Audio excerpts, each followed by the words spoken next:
Right, a huge welcome to John Whitterick with In Debt. Are you absolutely sure? John runs all the W's, getoutofdebtfree.org, which is the reference site for people in debt and interested in the self-education process, followed by something else that also has to be learned, a willingness to take action. And everybody, especially the young, should click on this site. But what of debt? Surely people have to live within their means and pay back all they borrowed. But what happens if they didn't borrow anything and just believe they did? The interest then, it's been around for ages. It's how lots of businesses operate, especially financial institutions. Surely that's okay. We could ask somebody suddenly made redundant, or a family faced with rising utility bills and food prices. Some people have killed themselves over debt accumulated with compound interest. John will uncover the origins of borrowed money and accompanying interest, and offer some solutions to break free of financial debt in a unique way, as many already have. Ladies and gentlemen, please welcome John Whitterick.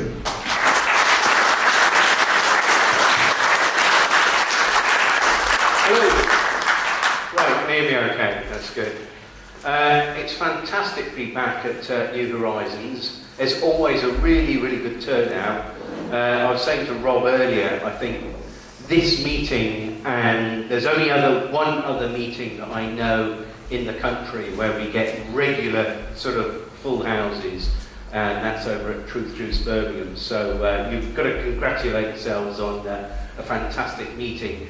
And I believe that this is my third year back here at St Anne's, so thank you very much for having me back. I hope you liked the previous talks okay. So, really exciting times that we're living in at the moment. When I think of when I first started doing talks, you know, I turn up at places and we might get, we'd put out loads of seats thinking we get lots of people. We might get 3 or 4 turning up. And now that literally all over the country and at festivals, we're getting loads and loads of people waking up. So I know that when you look at the news, it all looks quite scary. You're thinking, oh my goodness me, they're doing this and they're doing that, and everyone's falling for it. When in reality, people are waking up at a huge, tremendous rate. So very, very, very exciting. And just an idea, does anyone feel that this year things seem to be speeding up, or is it just me? Anyone give us a nod or something? Yeah. They feel like, almost like we're converging on something. Like they're coming up with more ways of impoverishing us and taking away money from the people that most need it, and yet people are waking up more and more and more. We've still got a little way to go, but I know certainly on the website, Get Out of Debt Free, the other day we had 5,000 people in one day. We had a new record, which is an awful lot of people. So I'm feeling very, very confident that people are waking up. So what I do say before any of my talks is, but don't believe anything I say. Is there anyone? Who's not seen me before? Is there anyone that's not? There's a fair few, so I'm just trying to gauge at what level to actually play it at. But as I say, don't believe anything I say. Certainly don't believe anything the BBC says. And just, if there's anything I say that you're not sure about, I'm slightly deaf in one ear. So if you've got any questions, what I'll be doing is do remember the questions. But if you save them up for the end, it's just a lot easier. That's brilliant. So, I'm trying to think, why am I here talking about debt and money? It's not something that I was interested in ever. I was interested in money from the point of view of having enough of it, and my life seemed to be focused around making enough money to survive. And I had a small business for a while and did okay for a while. I sold the business, didn't get paid, and then ended up in a lot of debt. But at the time, I'd been exploring lots of other avenues as well, and it's sort of like, you know, it's very difficult to put into words, but I'm sure everyone here has actually had to explore an avenue to get involved in this whole sort of truth process. And for me, I'd sort of, you know, started meditating and things like that, and eating a bit more properly and things. But as soon as the debt collectors would start phoning me up, you know, from being quite a confident person, I suddenly started feeling, you know, my voice started going like really sort of shaky, and I'd start shaking, and I wasn't able to deal with them. You know, when they'd phone me up, I was in fear, and I had to work out what's going on here. So I realised that it must be guilt and fear. So I was thinking, well, why am I feeling guilty? Oh, it's because I can't pay off the money. I feel like I've failed. And so then I started looking into the banking system in a greater depth. And that's when I realised that, you know, to say the banking system is a scam doesn't really, you know, it is remarkable when you start picking away at the banking system. I feel the monetary system is responsible for basically everything that's bad in the world, whether it's, you know, the ecology of the planet going down the pan, whether it's wars, whether it's starvation. You only have to follow the cause a few steps back and you'll end up with money.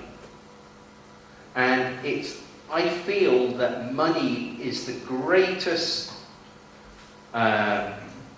hurdle towards our evolution. I really do.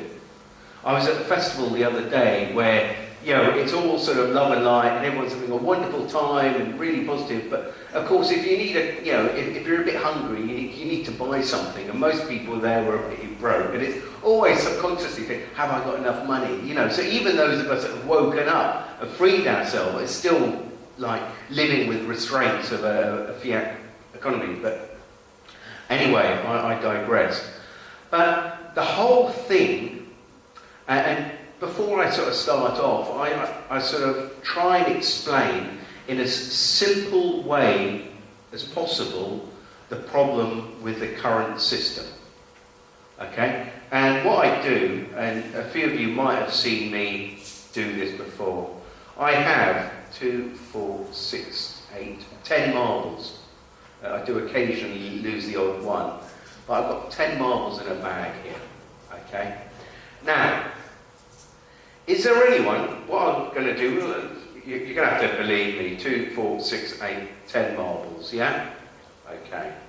Now this is like, have we got any magicians here or conjurers or anything? Is there anyone that can get 11 marbles out of this bag right now?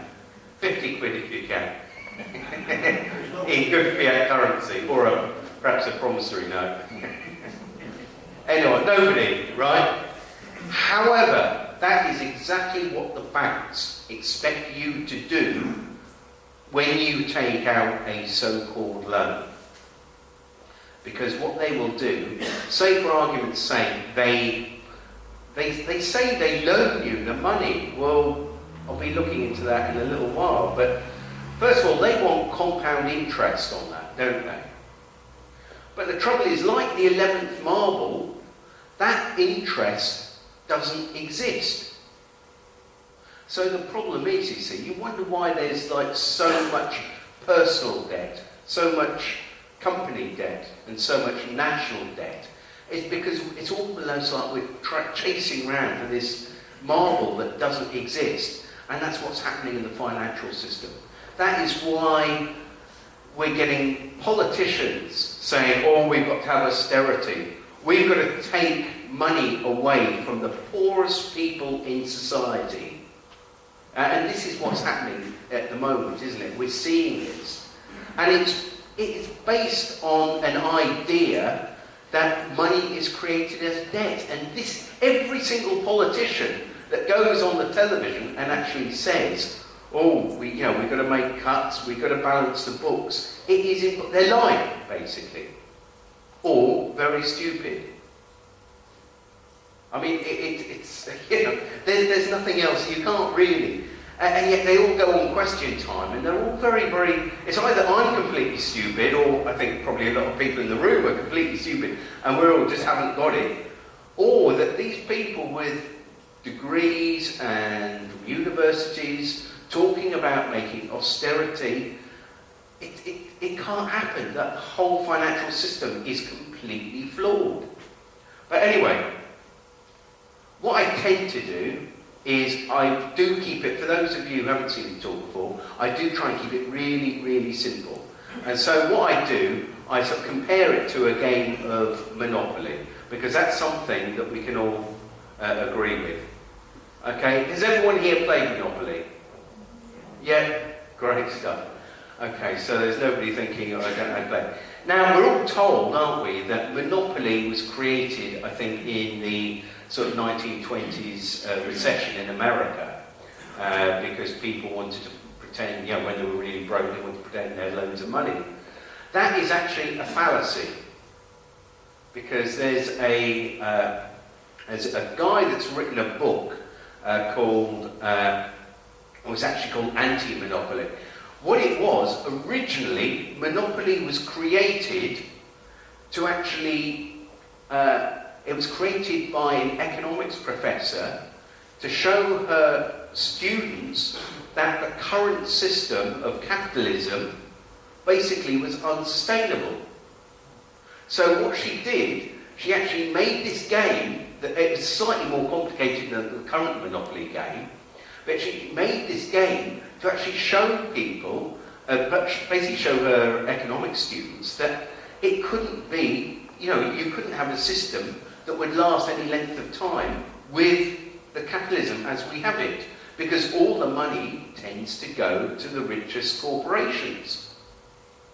And you've got to realise that if anyone's ever won the game of Monopoly, do you realise that when you win the game, you actually bankrupt yourself? Because what you've done, you've bankrupted all the other players who are your source of income. And when you bankrupt, it's like a good parasite doesn't kill its host, does it? Might make them a bit poorly, or if it does, it's ready for another one to jump on.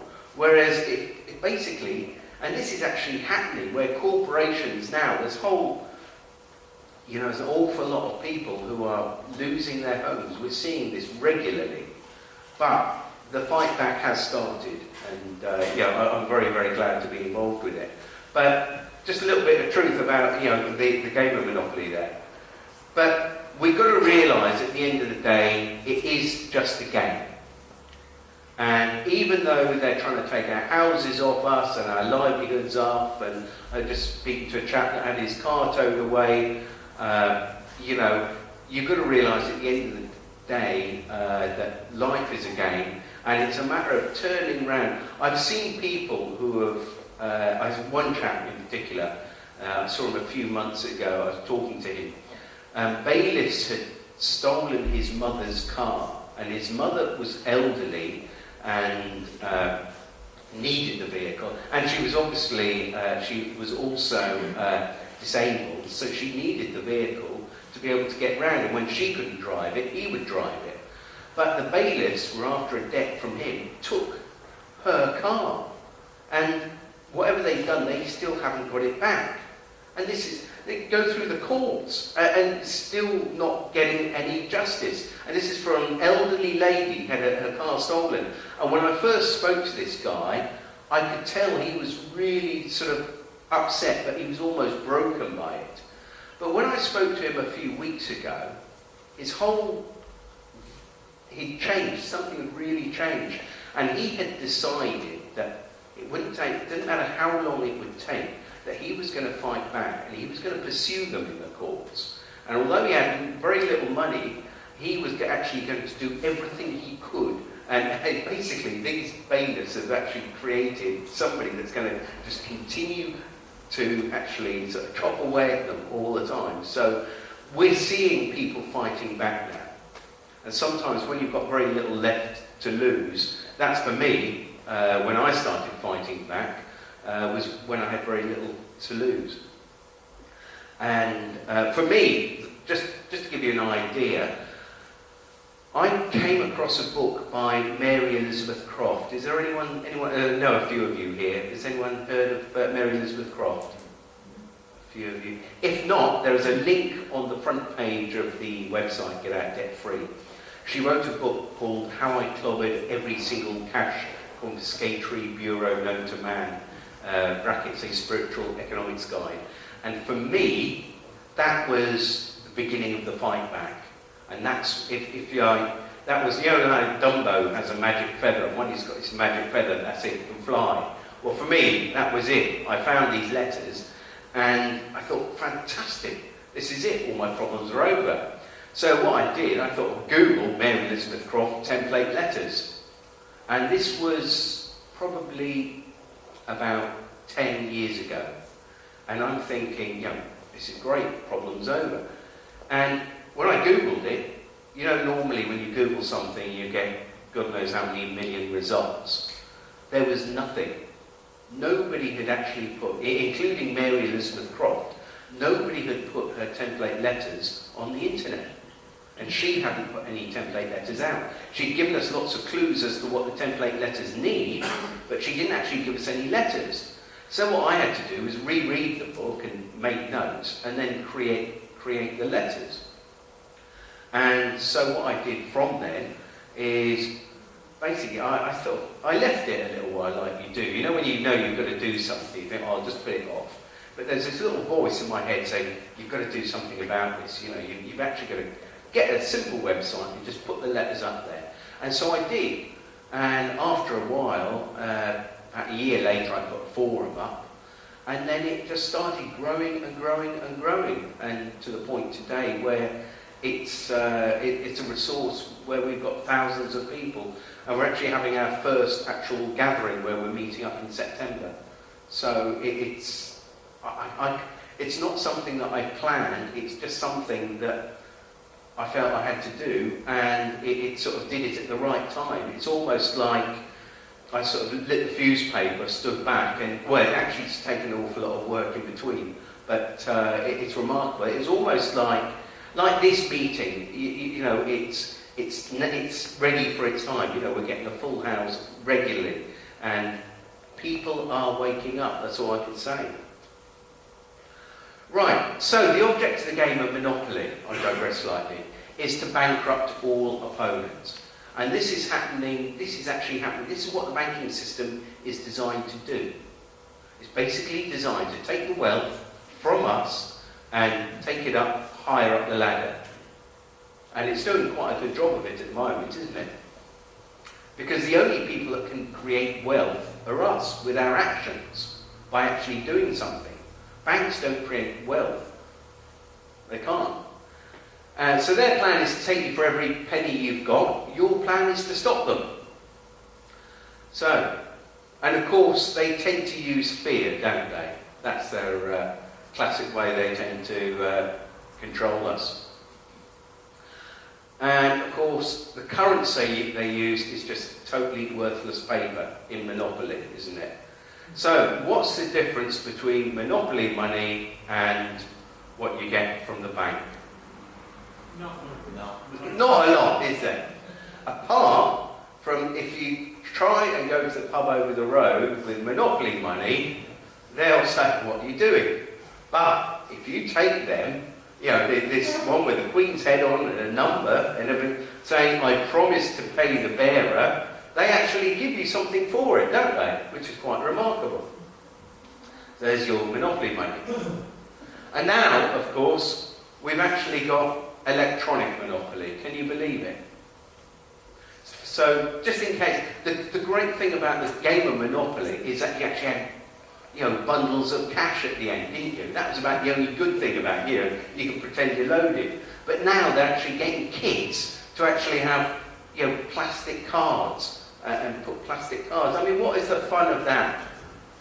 It's not the same, is it? And I just think it's a way of, at the moment you've got students, before they even do one day's work, of their career, they've got 20, 30,000, perhaps more, of debt around them. Well, that didn't happen in my time. So it's almost like how can we get the whole of society in debt and used to using credit cards.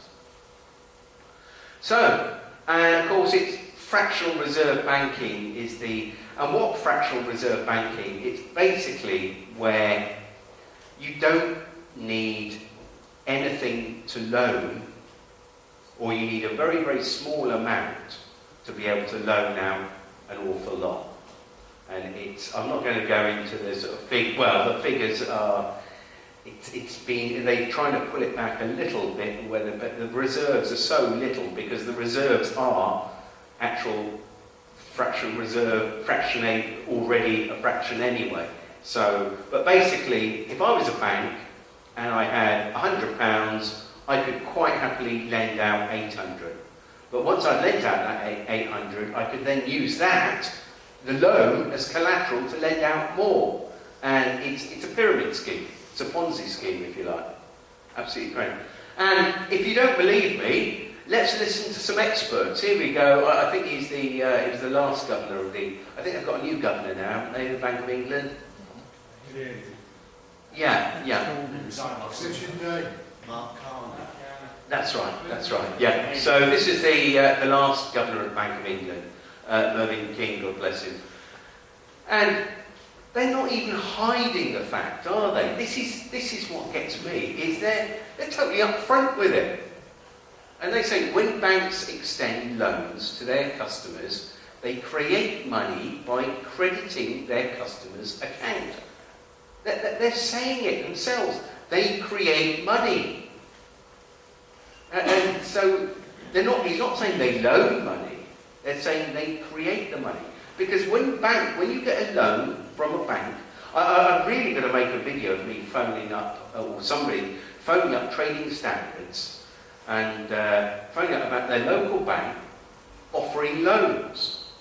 Because nothing could be further from the truth. Because I'm sure most people in the room here know that as money isn't loaned, it's created into existence as debt. It's a debt-based currency. And, there's plenty of bankers who've actually said this. Each and every time a bank makes a loan, new bank credit is created. New deposits, brand new money. So they're not hiding anything, are they? It's almost like it's a great big confidence trip. But there's loads of them. This is former Secretary of the British Treasury, Rolf Ortree. Banks lend by creating credit. They create the means of payment out of nothing.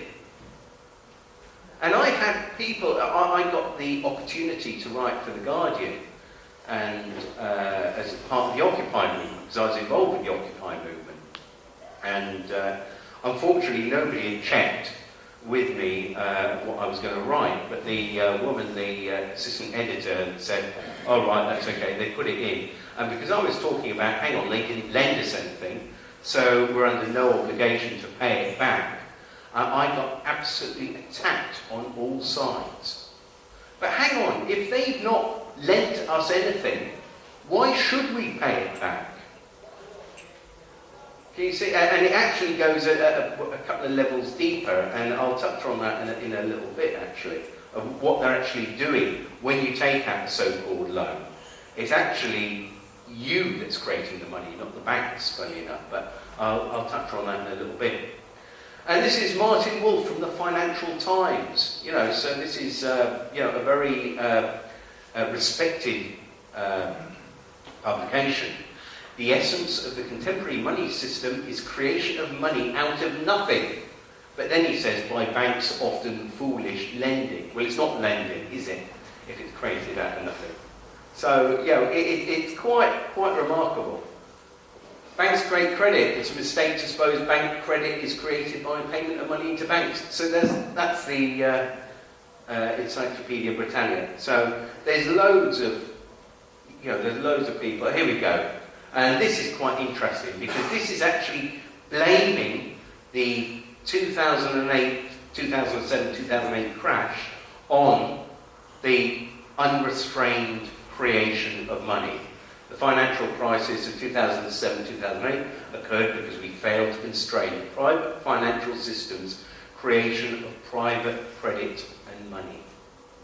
So it's basically the system we are in at the moment is because banks have been creating endless amounts of money using our signatures, to create it. And so there you go. There's a computer keyboard. And it says, see the keyboard? If you want to create £1 million, you just tap, bang, bang, bang, tap, tap, tap, tap, bang, enter. And that's how banks create money. When you get a loan, what they do, they go tap, tap, tap on a keyboard and put the money in your account.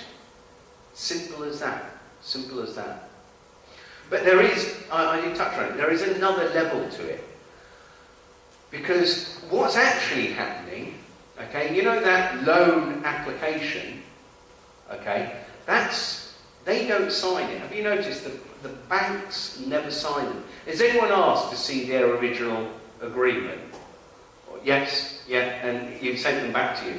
Have you ever seen, well, you probably don't realise, we had to actually speak to a bank manager and ask him if they actually sign the actual documents, the actual loan applications. And they said, oh, well, there's loads of signatures all over it from the head of credit risk. However, there's no actual, there's no actual physical wet signatures. What they do, they have computer signatures. Now, computers can't sign, even on the hard. I can't get my computer, if I have to sign something, I can't print it out on my little Epson printer, can I, with my signature? Because that's not accepted, is it? They actually want you to sign it.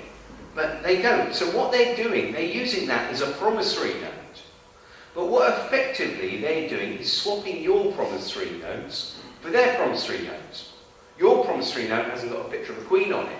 It's just got, I promise to pay you back on certain instalments with this interest, whatever, and I agree to the terms and conditions. But what effectively, and if anyone wants to go into this in any great detail, have a look at has anyone seen the Cy Spaniard videos recently? Absolutely excellent.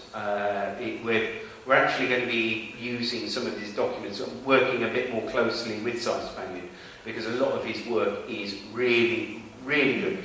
Being a ex-bank manager, he's actually understood a lot more of the law of it, and he's really going deep looking into it. But what Cy says, and what a lot of people are realising now, is that loan application security. That's their security. Now, if you didn't give them a loan application, perhaps you had a £10,000 Rolex watch instead. It'd be nice, wouldn't it? But you needed to borrow some money, so you gave them your watch. Okay? Now, at the end of that, if you gave them a watch and then you paid off the loan with interest and whatever, who would get the watch back? You would, wouldn't you? Yeah, that makes sense. You paid it back. Now, can you get your original loan application, your original promissory note back? You can't. Why? Because they've sold it. They've sold it. They don't shred it. No, they sell it. This is the thing, you see. Because this is how greedy the banking system is. Not only do they, basically create fictitious money out of nothing, they sell your original. So that's like me going to the bank saying, I'll give you my £10,000 Rolex, and so you pay it back, and they say, oh, can my watch back? Oh, here's a receipt for it. No, I don't want a receipt for it. I can have a photocopy. I can give you a photograph of it. No, I want my watch back. And this is what's happening. So what we're doing now is actually asking for the original agreement back, but without anything, without any stamps on it. It's basically saying it's been stolen on. This is what's happening. So, just to give you an idea, the levels, at one time, we used to get our checks back. You remember if you actually had it, when we used to have checkbooks, they used to come back to us. They don't anymore. And this is all, It's the same with they're now selling the loan applications on, and they're actually committing fraud, in the process. But we're going to be adding some of these things to the new letters on the website. So the biggest scam in the world, bankers charging you interest on nothing. In fact, it's you creating that money. You've got to realise that promissory note. Why is there so much debt? Individuals and families in the UK have a total of 1.170 billion worth of debt. And where did we get this money from? Well, it was, the banks created it with our signature. But of course, we have to pay compound interest on it. How brilliant a way of controlling a planet with this fictitious stuff called money. It started out perfectly. In fact, we can look at, actually, you can get onto the Bank of England website, and this is quite a laugh. I actually got onto the Bank of England website and downloaded their little PDF, their little manual, and it's called What the Bank Does. And you've got to realise, the way it's written, it's as if we're all sort of like 5-year-old children, which I quite like, because that's the sort of level that I try and understand things at. Because anything more complicated, they're lying. But the thing is, when you actually start reading through this, it's actually quite a laugh. Because it says, right, and I'll read it like it's being read by a BBC News presenter, the Bank of England is the UK's central bank. It's not like a bank on your local high street. It has special functions that help keep the economy and the financial system stable. Right, yeah. Can we just have a quick show of hands? Anyone think they're doing a good job? No, nobody. No. It's a joke. This affects us all. This is what I'm thinking they must have rewritten this or taken this down. But honestly, you could fall about laughing, couldn't you? Especially when you realise what's actually going on. And then it says, oh, that's right, the Bank of England has been printing banknotes for about 300 years. Early banknotes were actually receipts for gold, which was held in the bank. I can only just read this, actually. And the holder of the banknote could take it to the Bank of England and exchange it for gold. And then in the next sentence, it actually says, this is no longer possible. No explanation. It just says, this is no longer possible. Any idea why? Yes, they've stolen it from us. We used to have a gold-backed currency. But, so what it was, this is the whole point. And we're still trading with laws, the Bills of Exchange Act. And I was talking to Dave earlier about that, and I'm hoping that he's going to give us an update a bit later on. But we're still basically using laws of the Bills of Exchange Act as if we're still using promissory notes. And yet, the actual promises are completely empty.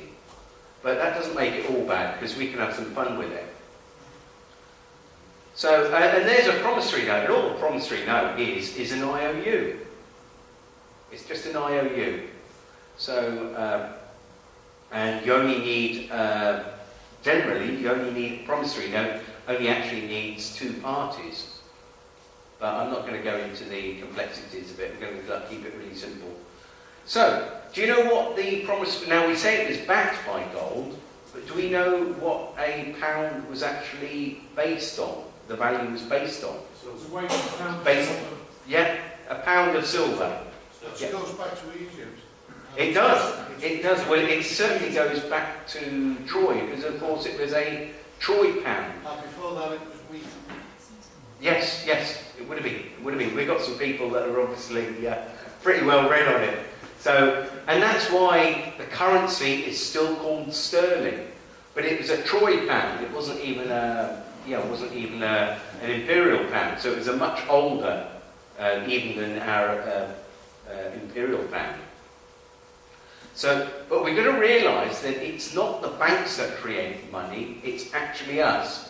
And I'll just see how we're doing on time. What we did, we actually asked a bank manager, basically, what would happen if we came along to the bank. If I were to approach the bank, Yes. promise me no. By law, it has to be accepted because we can put it through the bank fingerprints. But you try and get the bus home now and pay with stamps. That's what I would say. So if we came into the bank with a promissory note, you would accept it for value. You would accept Well, we've got to, haven't we? You've got to. But we don't. We wouldn't. And that goes back to It's- 1882, Yeah, I know. yes? I know. Bills of Exchange Act. So, you were saying that you have to accept promissory note. Well, right, by law, You can we see this on do. the website if you want to see it. But we got a bank manager who worked for a large city branch of one of the high street, banks, and he spoke to us on the understanding that we wouldn't give away his name or the bank that he worked at or where he was from, and we actually had to disguise his voice, because if his bank knew that he'd been talking to us about the sort of things he was talking to us about, he would lose his job. And I met the guy and I thought, oh, this is going to be a laugh, interviewing a bank manager, and there were a few of us interviewing him. But as soon as I met him, I thought, oh, this seems a really nice guy. And he was remarkable because he was speaking an awful lot of truth. And basically what the video would show you, he said, if we turned up at your branch with a promissory note, what would you do? And his words were, oh, we'd have to accept it. So he said, you would have to accept it. He said, well, by law, yes. And this is, we've got this on the website, so you can check this out.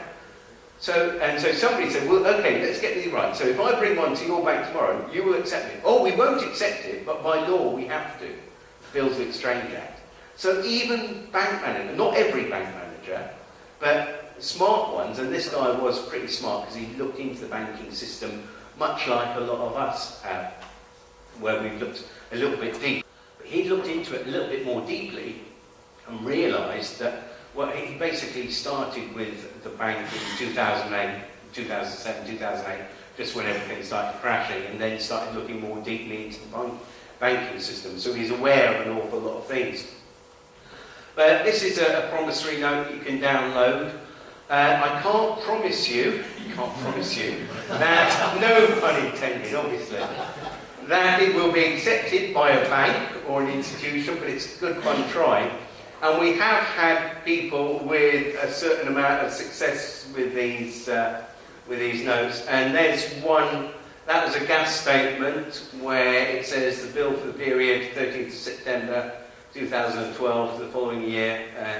And it says, last statement, 3,049.62p, payments none, account adjustments, £3,049, 63 credit, new total 0. And that was with, I think that was BT, and that was where they'd actually accepted a promissory note. There is a reason why they accept promissory notes, is because that if they're a large corporation, it will normally be in their articles of association, which are the basically the documents that set up the company or the corporation, that they will accept promissory notes. Now, because this is how they deal with each other, just give each other promissory notes. Now, if we send them, occasionally we get them through, but I can't promise you. And but there are a few of the success stories where people have, but it tends to be, for some reason, utility companies. Banks, very rarely. But there were a couple of guys, I don't know if anyone followed it, a couple of guys in Bristol had a really good laugh, because what they did, he paid it in with one of these automatic pay-in machines. And he basically said, he paid it in and waited 3 days, it didn't turn up on his account. So he phoned up the bank manager, and of course it's all recorded, it all goes out on YouTube. And he actually said to them, look, I paid in some cash, and it's not been credited on my account. I said, well, how much was it? He said, well, it was over £3,000. So you can imagine what the bank manager is like, absolutely in a tailspin. They go, oh my God. I said, well, it's really weird because we haven't had any anomalies, you know, everything's balanced okay. And then after a sort of long conversation, he said, right, can you give me a breakdown of the notes? I said, yeah, by all means. It was just one note. And then she goes, yes, the promissory note. He said, that was it. And she said, I thought you said it was cash. Yeah, and he said, well, Lord Denning has actually said that a promissory note is to be treated as cash, as does the Bill of Exchange Act. So, yeah, and I don't think, they did have a lot of fun because they then got her to write a letter saying that whatever they did, they would abide by the law, and they got her to sign it with a signature, which was a bit naughty of them because they could have got her into a lot of trouble. But, yeah, it was a bit of fun. The other thing that I'm not going to go into detail with because I'm not really going to have time, because this is a whole different area, and I'm sure a lot of you are aware of this. But you need a token to play the game of Monopoly. It's not like Twister, where you actually get on the board yourself. You know, you're actually using a token to go around, and there's a racing car, battleship, or whatever, top hat. Now, I'm sure everyone here knows your token when you're playing the global financial system, because every time you see your name on a credit card or a bank statement, you'll see it's either in capital letters or it will have the title, Mr., Mrs., or Doctor, or whatever. It always has a title or in capital letters. And if you're not aware of this, I can't really go into the details of it, but I'm sure most people here are aware of the straw man and how it's... anyone not? I think most of you. If you're not, obviously, there's a new documentary coming out quite shortly that I've been involved with. The same guys that gave us Resonance Beings of Frequency are doing a full-on documentary about the whole fictitious corporate entity and how we're tricked in the whole legal system. So that will be coming out. It's probably not going to be coming out until about mid-summer, but it's going to be, I think it's going to be quite a groundbreaking documentary, because up until then we've only really had Meet Your Straw Man, which was an excellent little short cartoon, but that explains it quite well. But it's, you know, basically the idea that we have to authorise our own card. Well, you know, well, who are we authorising? We can't authorise ourselves unless there's a separate entity. See, so I think this is what we're doing. We're authorising a fictitious entity which is created, well, it's probably created through the birth certificate, but that's a whole, as I said, we could just do a whole evening just on that, and there's a very good documentary being made at the moment. And we asked the Banking Insider if there's any significance in the title, and he basically agreed with us. Do you feel that there is any significance in the title? There is, but and the fact, I suppose, the fact that you have to have a title on your record as such, and when contracts are drawn up, obviously the name that's on your customer record comes up, as opposed to general correspondence where we can change it to.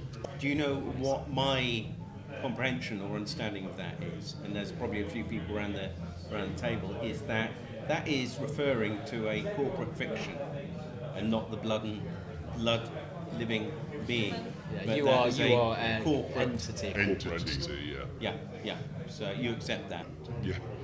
Thank you. So you know about that? Do you know about that then? Whether that's shake your hand. whether that's Shake your hand. I have a title that's not in the drop-down box, so I feel that I'm a master, and you don't offer that option.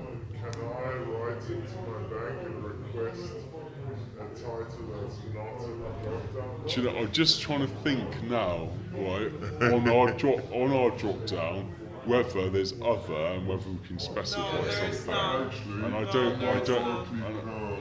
No, because that's It has master.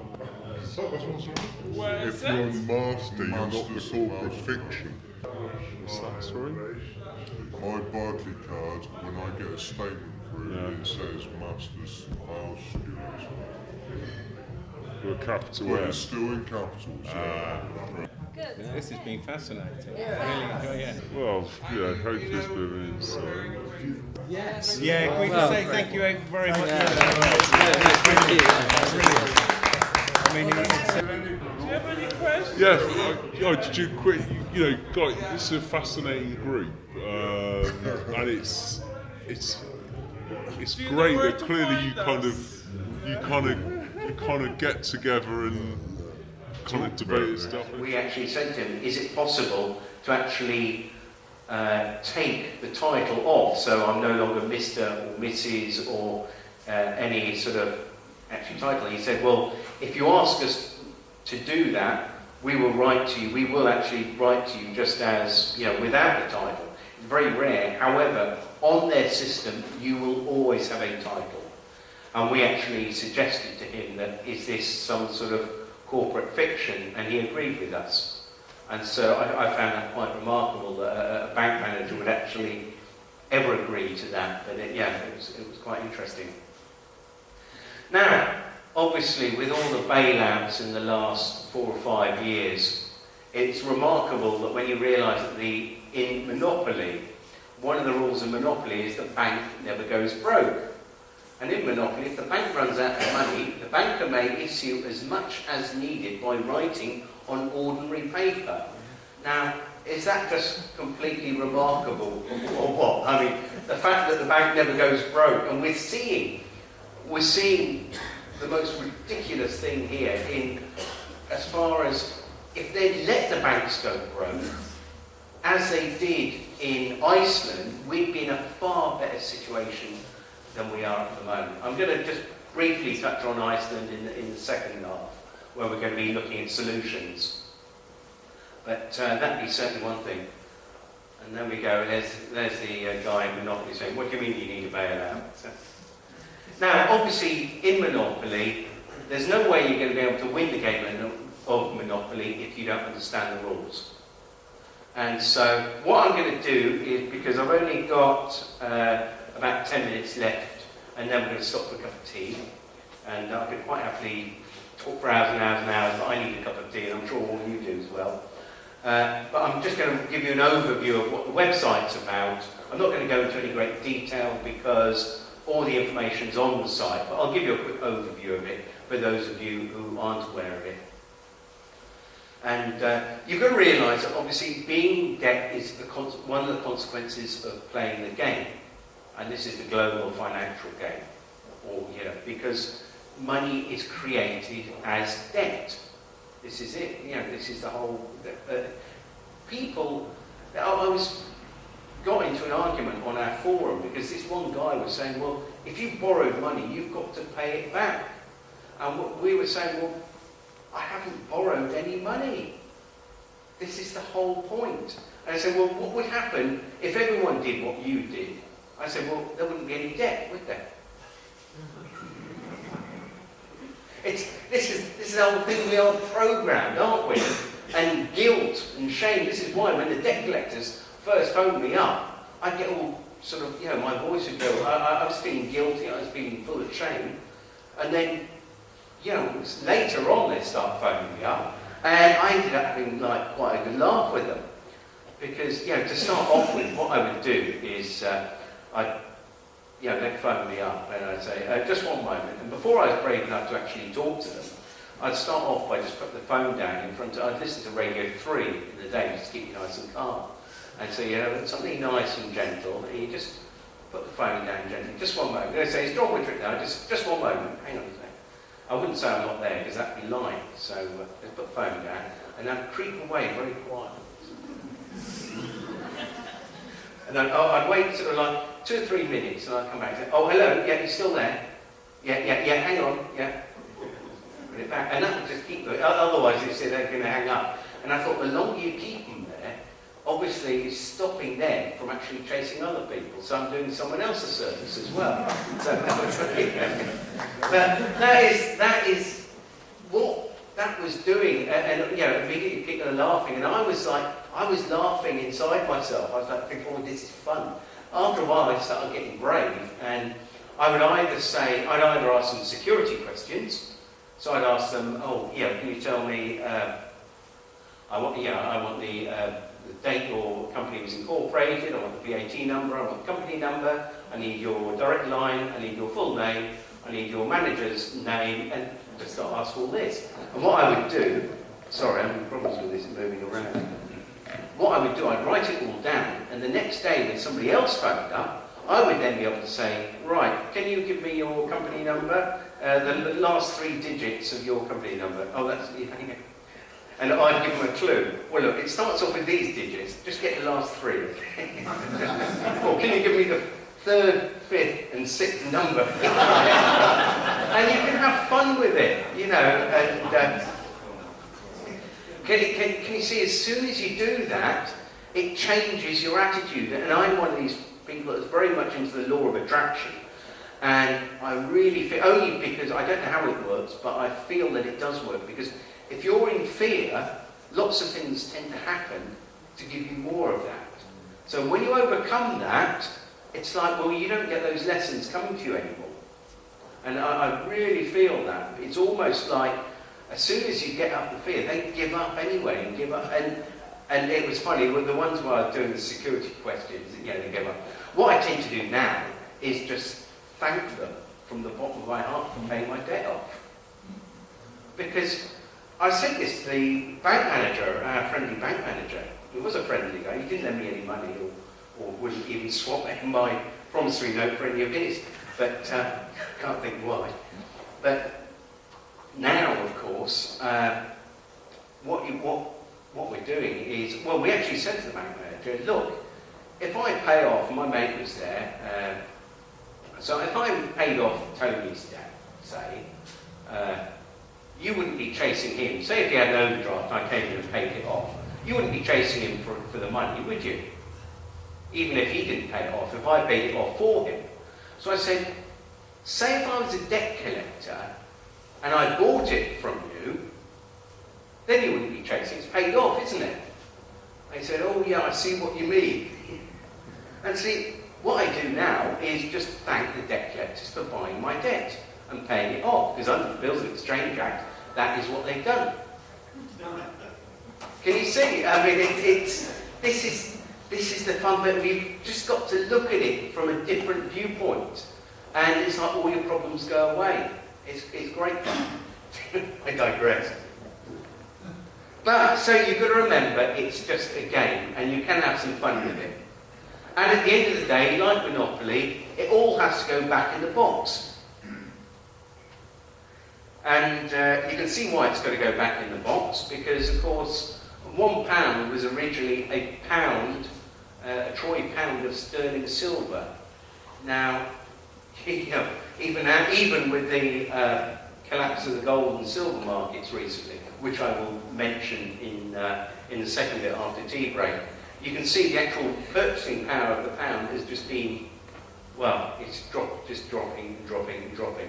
And I know it's dropping because every time I try and go and buy fresh vegetables in a local supermarket, the price of stuff that I don't need, like electronic gadgets, tend to be getting cheaper, and yet the stuff that I actually need to survive on a daily basis is actually getting very, very much more expensive. I don't know about up here, but I find that food and essentials tend to be, you know, you can probably buy a can of Diet Coke, oh, that's on offer, that's really cheap.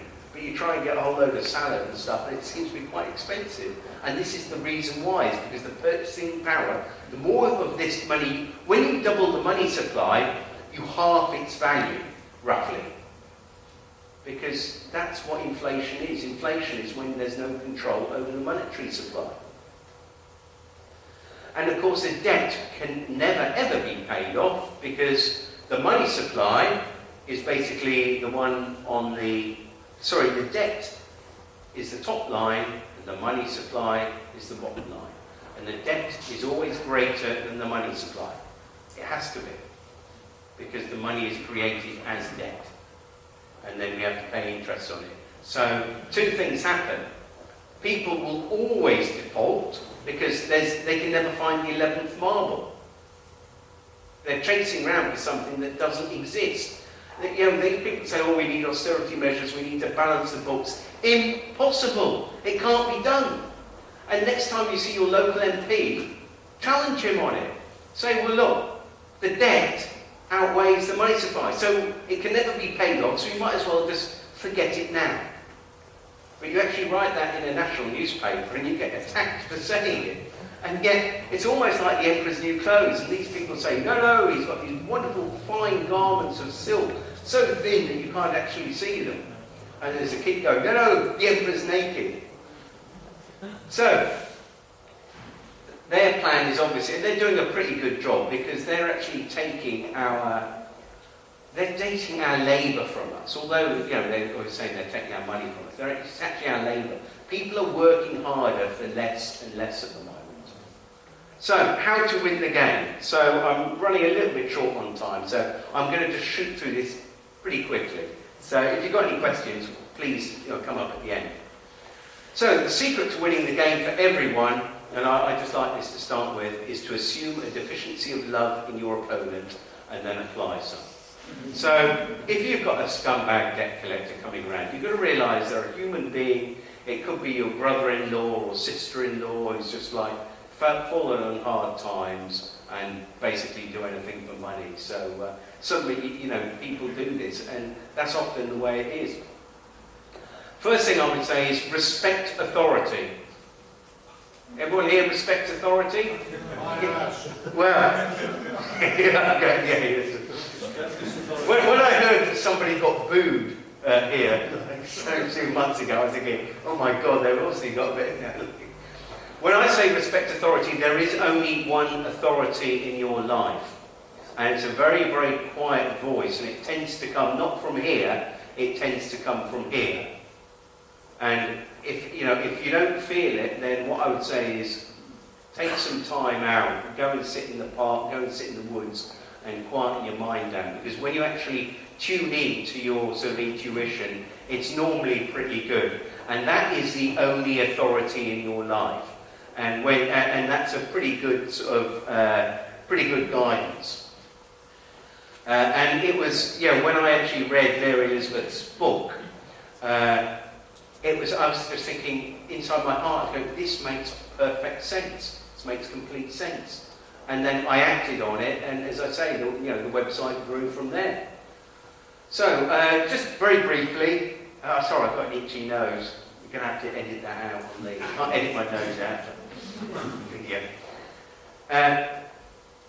Don't have a debt with the same company. Say, if you've got a mortgage and you're overdrawn on your credit, if you've got a mortgage or a credit card and a current account that your wages go into, basically you want to separate the two. So get a new bank account. You can go to the co-op or you can go to Barclays, because both of them will offer you cheap basic, free basic accounts. Out of the two, I would suggest co-op, definitely, because Barclays are, all banks are dodgy, but the co-op are probably the least dodgy in as far as they don't invest in landmines and nasties like that. Don't speak on the phone unless you use the sort of tactics that I was showing you earlier, using either the radio or asking them security questions or thanking them for paying your debt off. But make sure, because otherwise they'll pretend, they'll trick you into agreements. Don't pay the £1 a month, because that's just a way to get you to contract. Up until, if you agree to pay anything, that's a verbal contract, and that's why they offer to get you into that £1 a month sort of thing. So, don't offer to pay anything, don't get worried, scared or intimidated by them. A simple way to deal with them is addressee not recognised. Where you'll say, well, hang on, that's your name on there. But no, I don't agree to, my title isn't Mr. I'm Jonathan of the family of Witterick, if you like. Or you can call me King John, if you like. I will answer to that title. I've got quite a small domain, but it's mine anyway, and I'm sovereign And so Mr. is quite a lonely title, so I don't like that one. I'm going to change it. I'm going to have to phone up the Co-op Bank and ask them to change it to King. That'll make a good video. You're in trouble with John Alice if you do. That's right, yeah, that's very true, yeah. I'm not going to be King of England, I'm just going to be King of my bedsit, I think, so, yeah. Do you have to have a title? No, I don't think you do, unless if you'll need a title if you're a corporate fiction. And if you're looking at a banking dictionary, a dictionary of banking terms, title refers to ownership. So effectively, they're owning your corporate entity. So they can't own as flesh and blood, but they do try. So, but debt collectors basically buy your debt. I'm saying 10p, that's a bit on the high side. Anything from about 6p, and if it goes back in the pot, it actually goes down. And so these are the bottom feeders, basically. They're the ones that are like feeding on the poorest people on society. So, but obviously, because they buy your debt under the Bills of Exchange Act, it's discharged. So don't remember that a verbal agreement with debt collector is actually is more enforceable than a unilateral one with a bank. So don't agree to pay anything. And basically, the letters ask for an invoice, or ask for it in your name, and basically ask them if you've got a lawful contract and where they got the money from. That's basically what you're asking. And you give them 10 days to respond. Because if it's going to be lawful, they've got to have given you consideration, which means something of value. Well, they created the money out of nothing. Therefore, although people use it and you can exchange it for something, it inherently has no value. Therefore, there is no consideration to make it a lawful contract. And if they don't respond in 10 days, we agree to the following terms: that you don't owe them anything, or either it's been paid, and that they'll remove any negative remarks from a credit scoring agency. It's unlikely, and they'll no longer pursue you. But fine, have a look at the success stories on the forum. It does tend to work. And then, if they continue to contact you, you charge them, and you can basically charge them what you like. There we go, 3 times what they're claiming, £1,000 per partner. I would try and keep your bills to them under £5,000, because you can then go through the small claims court very cheaply. I believe it's gone up to 10. Oh right, yeah, sorry, yeah, it has. Recently went up to 10, so yeah. Keep it under 10k. All good fun. And then you bill them. There we go, send them a bill. Okay, and what I would say, just generally, always be truthful, respond politely, act honourably, act lawfully, and don't be greedy. If you want to go out and get loads of credit cards and then go and buy a Porsche and flash suits and stuff like that, then perhaps you're beginning to act like a banker yourself. And you actually have to look for, why are you looking for external stuff? You're probably something inside you haven't actually come to terms with. So, yeah. And just finally, this was back in 2009, and the website, the forum had only been up for about a year at this point, or it might have been in 2009 when we actually created the forum. But anyway, a whole load of debt collectors got together. They're part of the CSA, not the Trial Support Agency, the Consumer Services Association. And they got together in a posh room and did a nice PowerPoint presentation. And this very nice chap got up and suggested that there were 5 websites that they would like to see removed from the internet. And one of them was Consumer Action Group, there was blagger.com, Penalty Charge Forum, and another site called getoutofdebtfree.org. And I can remember the phone call one day saying, it was my webbing going, the website's gone mad. It's like, where did you just get home? The server almost went down. What they didn't realise is that the Guardian reporter went along, put it in the Guardian newspaper and the Guardian website. The Guardian put a hyperlink from the Guardian newspaper straight through to get out of debt free. People are just saying, well, that looks interesting. Bang. At the time we were languishing on page 4 of Google. Within a few days of this happening, we were on page 1 of Google. and within a few weeks we actually overtook the government website on debt, and and got to pay position 1 just under the advert. So we're going to thank the Consumer Services Association for trying to ban us. But anyway, right, we'll take a break there, have a cup of tea, and then I'll be catching up with the latest news and what we can do about the situation in the second half.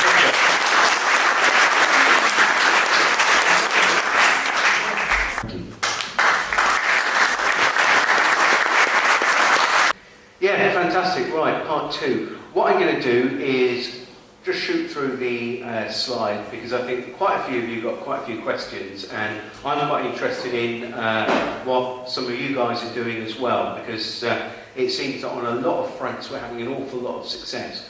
But what I'm trying to do is expand out and sort of like have a look at what's actually going on in the world at the moment, and then try and put that into some sort of context if I can do.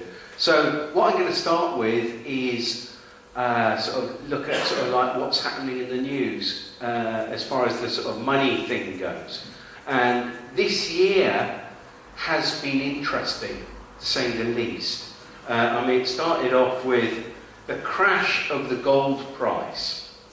It is remarkable, because it's, well, here we go.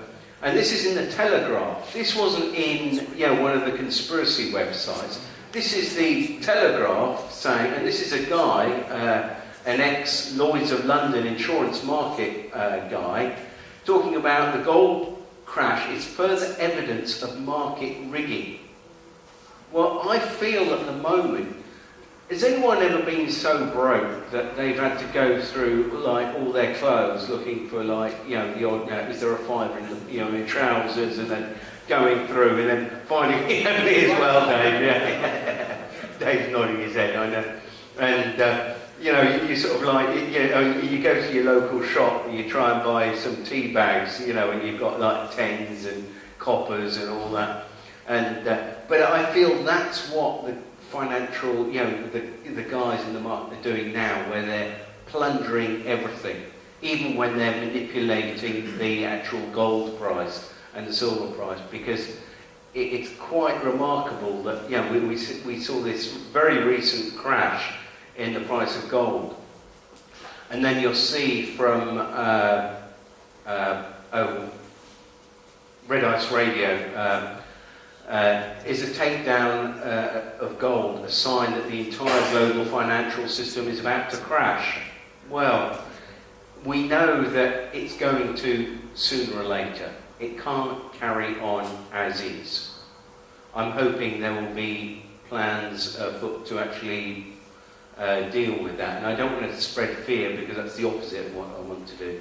But we know that the global financial system cannot carry on as it is. There was another one that I was... There we go, that was the slide I was looking for. So at the same time as the bottom drops out of the gold and silver market, you get this: a shortage of physical gold, now a global phenomenon. So people are scrambling to buy precious metals, and yet the gold and silver markets are basically falling through the floor. You know why? What they've done, people that have actually bought gold and have even paid to actually have it stored, have been going along and saying, "Can I have my gold back, please?" And they're saying, "Oh, we haven't got any at the moment." So, can you see what they've done? They've done this with what's called, they're now calling it physical gold and paper gold. Because if you're buying, if you've got, people say, "I've invested in gold." No, you haven't. You've invested in a certificate saying you've got gold. Just like it's almost like they've done it with original. Whereas our great-great-grandfathers and grandmothers would have actually had gold in the bank, and they had a piece of paper. So they've done it again. They've been selling, can you believe it? These people, can you believe they're selling us stuff? They're selling us bits of paper that's worth nothing. You wouldn't believe that, would you? This is what's happening, because how can you get a run on physical assets at the same time the paper market is dropping down. Remarkable. And this is why I feel we're, as I say, 2013, very interesting times. And then, obviously, this is obviously after the Cyprus has nicked money out of everyone's bank accounts over there, and then they say, oh, we need more money. I mean, it's almost like, the trouble is, you see, if you've got an alcoholic that it doesn't matter how much they have on one day, the next day they need more and more and more and more. It's almost like an addiction. And we know that in this situation that you can't bail out a country or a bank and then that's going to be okay. You're going to have to bail it out again and again and again. But what is interesting is, can you see, this is in Cyprus, where now you've actually got Bitcoin cash machines. Unbelievable, unbelievable. Has anyone been following the fun of Bitcoin this year? Yes. I mean, I've been trying to do my talks. I started off sort of this, I say roughly this sort of talk earlier in the year, and I hadn't made my mind up about Bitcoin. Because what I did, I realised that it wasn't working as a currency. I'm going to go back onto Bitcoin in a minute, but what was happening with it, it wasn't working as a currency because nobody was actually using it to trade, because it was going up and up in value and everyone was holding on to it, and that's actually going into hyperdeflation, because the more people that buy it, there's only a fixed amount of Bitcoins. And so everyone's sitting on them, just watching them go up and up. And then some guy in Natural News or a website said, oh, it's going to crash. And it did. But I'm going to come back to that in a second. When you just look at, you can't really see the colours on this, but basically you realise that Cyprus, there's only about 60 to 80% of its debt to GDP ratio. And this country, the UK, and many other countries, obviously the big nations, that's Italy, Portugal, Greece and Spain, are in a lot worse situation. So don't be surprised if it happened in this country, where they suddenly decided that anyone with savings, they're going to take 10%. I mean, it is robbery, outright robbery. And I'm surprised that people put up with it as much as they did in Cyprus. And I'm sure a lot of you very well-educated people in this area are aware of what happened in Iceland. I'm not going to go into any great detail, but suffice to say that in Cyprus, the EU forces the Cypriot state to take 10% from the bank deposits of people and companies to bail out the bankers, and the economy is collapsing, whilst in Iceland, the Icelandic state let some of the banks fail, put 3 bankers and the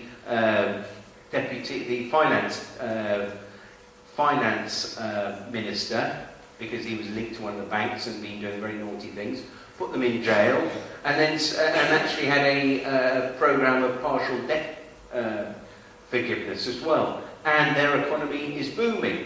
Now, obviously, it wasn't, some people say, well, it was true. They had to take, their economy was based on a Ponzi scheme. So there was a huge, quite a drop in their standard of, in the actual, their economy had to be revalued completely.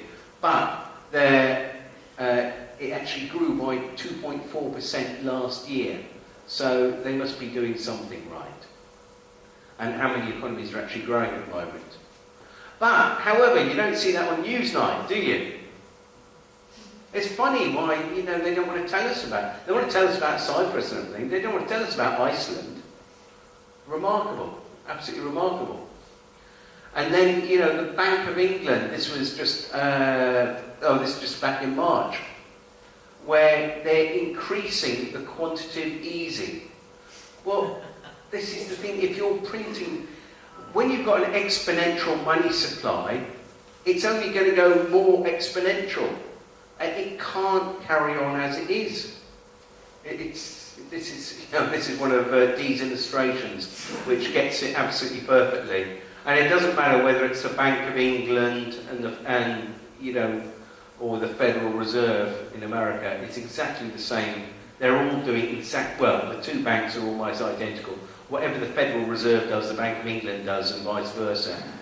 But it's basically, a great illustration. And there's the Bank of England balance sheet. I won't go into any details, but it starts on the left at the year 1830.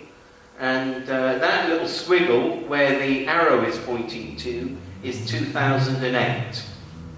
And that's the increase in money since 2008.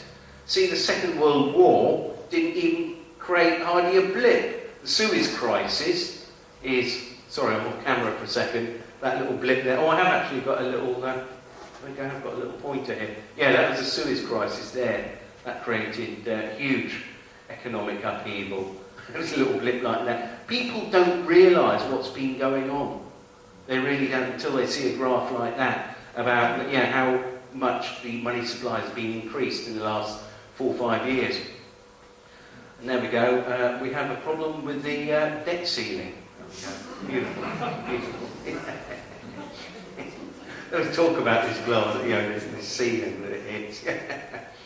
So, economist Kenneth Boulding says, anyone who believes in exponential growth can go on forever in a finite world is either a madman or an economist. It sounds funny, doesn't it? It really does. But it's the only way to deal with it is laugh, because it is so ridiculous. So, I say it's a mathematical certainty that the economy will collapse. It has to, unless it is radically altered. And money was never intended to be a commodity, in itself. It was actually a way of accounting so that we could actually trade our goods and services with each other. And it's also, they talk about, there's a excuse me. They say, there's a recession. Well, hang on, there's a recession in what? In the, say we're all using a Sage accounting system, or we're using a ledger, a paper ledger, or we're really short of accounting paper. We're really short of the book, the ledger paper, so we can't, so that's a depression. It's crazy, isn't it? Is there anyone here that, isn't prepared to, provide goods or services of something they're good at for their fellow humans, or family, or community? We're all quite happy to give because we're sort of, I think we're sort of like that. It makes it very, very difficult when the means of exchange is actually takes a cut of our wealth. In fact, it steals most of it. More than half of our money, more than half of our wealth goes in tax. So I say it's not a crisis, it's actually a scam. And fractional reserve banking has basically failed us. But obviously not the bankers. They seem to be doing very well at it. Okay. We produce more than enough food to eradicate world hunger. It's a shame there's not enough money to pay for it all. So, what I'm sort of looking at is just looking at some of the alternatives. So I'm just going to quickly go over a few things, and then we'll have a little bit of time at the end to do some questions. So, back to Bitcoin.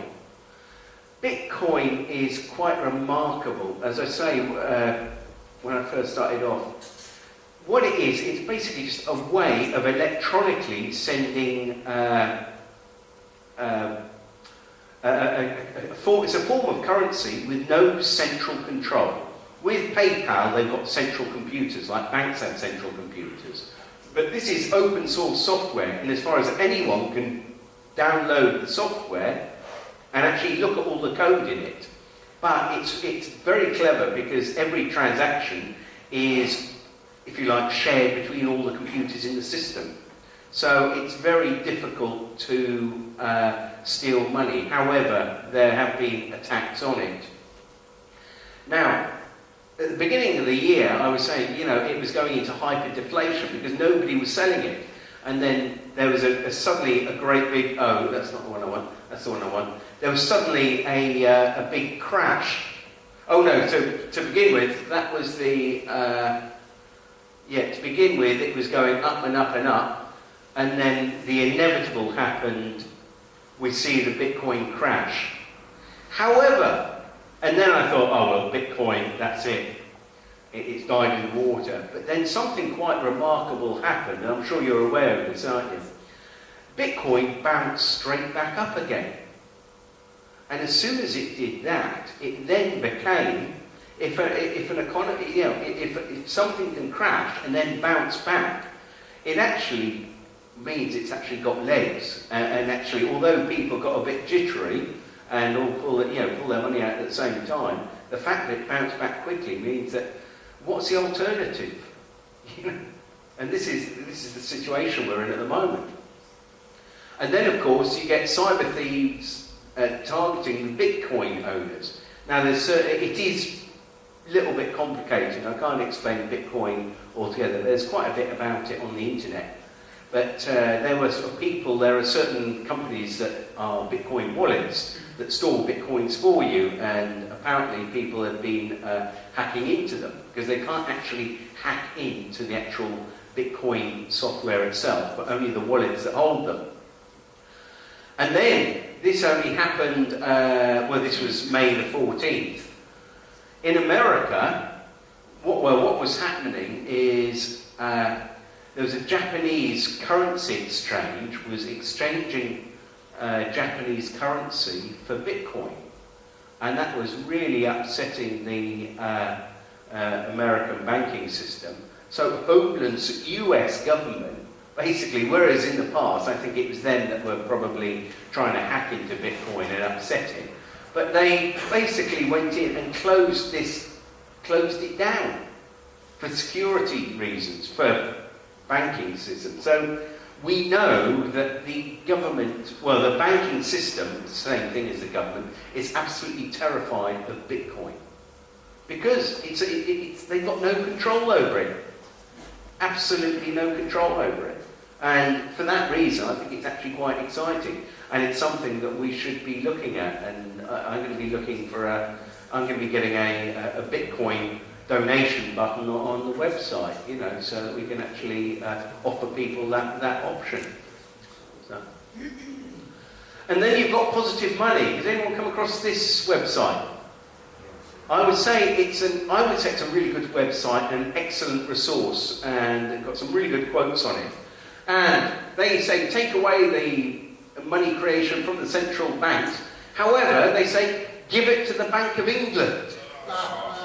I mean, that's like giving the keys to the hen house to the fox, isn't it? Really. I mean, they don't talk about writing the debt off, and they're still happy to inflate the economy. So I personally think that Positive Money is, I'd say control opposition. I really do. I think they get a lot of well-intentioned people, but it's almost like, and I say it like the Occupy movement. I was involved with that as well. I see what they do. They say, oh, here's a place, you know, if you want to complain, can you do it through this? But, you know, obviously they take the teeth out of the, whatever it is, you know, it's too organised. It's not grassroots enough. You know, they've got posh offices, they're all very, very organised. They're writing stuff for the IMF and things, you know, and trying to get legislation passed. And I don't trust them. I don't trust them.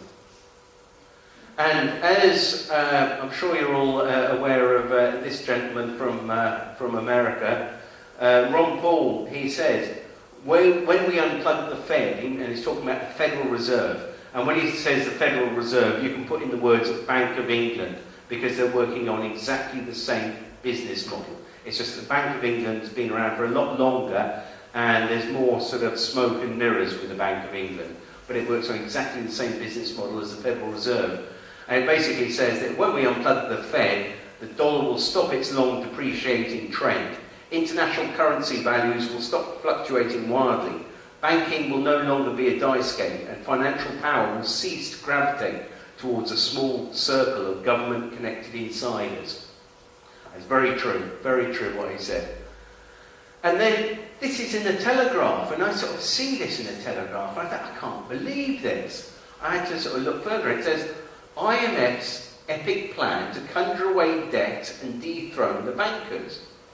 And it basically says that, oh, actually, we could get rid of debt just like that. Well, I was actually planning another video I'm going to make, me phoning up the IMF, offering to pay off the Western debt with a promissory note. You can do it. Sign it King John. The other one. But this, when you actually look at it, what it was an independent study saying, well, hang on, it's all just basically fictitious, and we could get rid of it. Now, the IMF will never agree to it, but because it was a paper written for the IMF, but it's just absolutely true that we could get rid of the debt. And sooner or later, we'll have to say, well, look, this isn't working. We're going to have to get rid of it. And there's a lot of the debt owed to the IMF and the World Bank. Who do we owe the money to? Well, basically, the IMF is the World Bank, effectively. We only tend to go to war with countries that aren't in the IMF. So Iceland, when somebody asks that question, say, well, surely if there's all this debt, then the sum total must be zero. It would make sense, wouldn't it? So if everyone paid off everyone else, surely there would be no debt. But the trouble is that there'd be no money either. In fact, there would still be debt, and there wouldn't be enough money to pay it all off. And this is what people don't understand. And I'm not an I've got no qualifications in economics. It's just that, I've got a very simple way of viewing this. But it's common sense. And the people that get into it, the economists, fill their heads up with all these ridiculous theories and stuff that they learn in universities and, on their PhDs. And they can't see the wood for the trees. But basically, you can't pay the debt off. It's impossible. It's impossible. And it's almost like they can't see the inevitable. I come from Guernsey, little island I'm sure you're aware of it, in the Channel Islands. And just after the Napoleonic War, which was obviously another bankers' war, where the island was in huge debt to the bankers. Well, the local politicians there, who were part-time, because, they're basically local business people, they were really stuck because they couldn't borrow any more money off the banks because they almost bankrupted the island building defences against the French because they were English. The islands were English at the time. But the local, and they had to build sea defences against the sea because every high tide, a whole load of agriculture on a spring tide, the agricultural land would get flooded, and so they were getting food shortages. So they needed to build up the sea wall and build a harbour so that the ships wouldn't, could basically dock, when it's a force 8 was blowing. So they decided to create their own debt-free money. And it was absolutely brilliant. But instead of inflating it, what they did, they created promissory notes, but they only had a 2-year lifespan. But what they were able to do is pay everyone off with these promissory notes, which was a currency, but they were created debt-free, without interest, and because they would take them back in 2 years later, and then reissue more of them, they were able to get these huge building projects, huge infrastructure projects created without any long-term debt, and it fixed the economy. So this is an option we could use now. A real option which has been used. And instead of stealing it by inflating, they didn't inflate the economy, they inflated it and then they deflated it. So anyone that lost out, so you know, your granny with her savings, her life savings in the bank, she's not going to see them gone. She'll see them obviously drop in value for a short while, but then they'll bounce back up, especially as the economy bounced up. And this is one reason why the Guernsey economy was doing quite well long before it became an offshore banking, a place for a low tax haven for offshore banks. The only thing, can anyone guess what stopped it? What stopped this practice? Sorry? Germany. No, it wasn't that. No, it was a little bit closer to home. It was the City of London. They didn't like the fact that they were creating debt-free money because it was going to put the... Because can you imagine if everyone did that, what would happen? Yeah, let's do it. So this is a realistic option that we can look at. And then, of course, I'm sure most people are aware of Roger Hayes' Lawful Bank. It's quite an interesting alternative monetary system that he's got. It's quite complicated, and I'm trying to get my head around it. I'm sort of like struggling. They've still got an amount of able to inflate their system. The thing I like about Bitcoin is that you can't inflate it. There's a fixed supply. So obviously the value goes up and down rather than the money supply. When you start inflating the money supply, it's almost like, I think it's very easy to lose control over a currency. But it'd be very interesting to see how it works. But this is where I feel Bitcoin has got some strength. I'd be interested in talking to you, sir, later, because you've been following it as well. So. And then what can we do now? Well, I feel that just by doing things for each other, by helping each other out, going back to being a community, it's almost like the state has taken over as our extended families. We would have been far more living in small communities where if somebody wanted to build a house, they get married and they want to build a house, and perhaps the whole community would come round and help out, and they'd build something, and it's like all coming in together. Well, a very simple thing that came up recently, which I quite like, was just starting with very, very small acts of random kindness. And this is this sort of pay it forward thing, where you help somebody out. You buy somebody a cup of tea, or you make somebody a cup of tea, or, you see somebody hungry, on the street, and you go and buy them, a sandwich or something.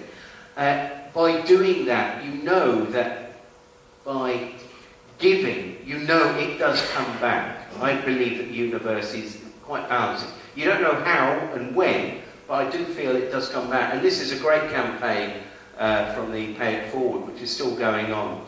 And people, you've got the little bracelets where you can actually, once you do it, you can give it to somebody. And so if you give somebody, you give them the bracelet, and then they give that bracelet on to somebody else. And as the bracelet moves around, it's an option that where, it's okay, it's a bit of a gimmick, but I love it. And then you've actually got Michael Tellinger. Has anyone come across Michael Tellinger? I had the wonderful opportunity to meet him a few weeks ago. There are a few of us that met him in Glastonbury. Remarkable man. He's up on everything from finding ancient ruins of gold mines that are hundreds of thousands of years ago that don't fit into history. He's also really up on the financial thing, and he's also got promissory notes on his website, and he had a look at Get Out Debt Free, and we were comparing promissory notes. So remarkable man. And this is what he says, and I feel this is wonderful. Humanity is completely enslaved on every level possible, physically, mentally, emotionally, and spiritually, by forces that are rapidly revealing themselves to the masses. Only when we become enlightened as evolving beings of consciousness, and we recognize this enslavement, can we do something about it. This is the critical role of enlightenment, to fully grasp who we are as living, breathing human beings of flesh and blood and infinite soul, and thereby to recognise our connection to the divine source of unity consciousness, that God is within us. And let's say love and light to all humanity in our efforts to unite. And he talks about this. This isn't anything new. This is something very, very old, going back to indigenous tribes in Africa. And it's based on the idea that the country belongs to its people, the land belongs to its people, the water, the air, the airways, all resources belong to the people. Everything that grows on the land belongs to the people. The wild animals do not belong to us. We are their custodians and protectors. And he says that money is the obstacle to all progress and the cause of misery on earth. It's the major contributing factor to the gross separation and segregation in society. The cause of 99% of crime, and the reason families fall apart, and is the driving force behind ego, gluttony, jealousy, greed, envy, and all the ugliest aspects of humanity. And he's working on a communal model where, and the example that he talks about is that if we lived in a community where we all work together, and people have done some quite advanced modelling on this, that we would only have to work perhaps 1.5 to 2 days a week, and the rest of the time we could just do whatever we wanted, because there wouldn't be a bank stealing our wealth from us. And so you go to a community and everyone will come together and be building. It sounds quite remarkable and pie in the sky, but he really believes it's possible. Another guy that's done very similar work is Charles Eisenstein, and he's written a wonderful book on sacred economics.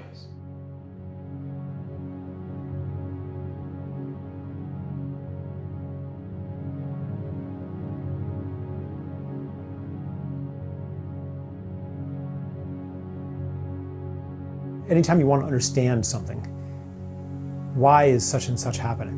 Why is there a biodiversity crisis? Or why are we drilling for more oil when it's polluting the atmosphere and causing oil spills? Like, why? And you ask why, and down a couple levels of why, you always get to money. Yeah, I talk a lot about the story of self that every culture has, and it answers the question, what are you? What is it to be human? So it says that you're this separate being among other separate beings in a universe that is separate from yourself as well. Like, you're not me, that plant is not me, that's something separate. And this story of self really creates our world. If you're a separate self and there's other separate selves out there and other species out there, and the universe is fundamentally indifferent to you, or even hostile, then you definitely want to control. You want to be able to have power over other beings and over these whimsical, arbitrary forces of nature that could extinguish you at any time. This story is becoming obsolete. It's becoming no longer true. We don't resonate with it anymore. And it's actually generating crises that are insoluble from the methods of control. And that's what's clearing the space for us to step into a new story of self and a new story of the people.